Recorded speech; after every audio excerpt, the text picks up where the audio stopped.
Imagine for a moment that you're walking along the street and you suddenly come across a group of people who are all looking up at something.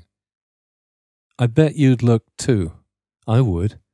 It'd be very difficult not to, because we've come face to face in that case with an image that's focusing our eye in a particular direction.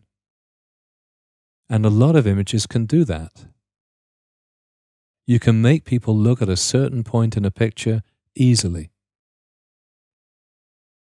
Now you could use arrows, but they're not quite as subtle as if you can get away with using lines and converging lines, triangles, areas of white space in a colored background, things like that. Those will direct the viewer as well as helping the design to balance. It's a commonly used technique in both fine art and graphic design, and it's part of the psychology behind ad design. Now here's a strong image that's got a very clear vanishing point in the distance. Where does your eye want to go? If the objects in the design are arranged so that they radiate out from a central point or point to a central point, that too will become the focal point. Everything directs your attention there. The central point doesn't actually need to be in the center.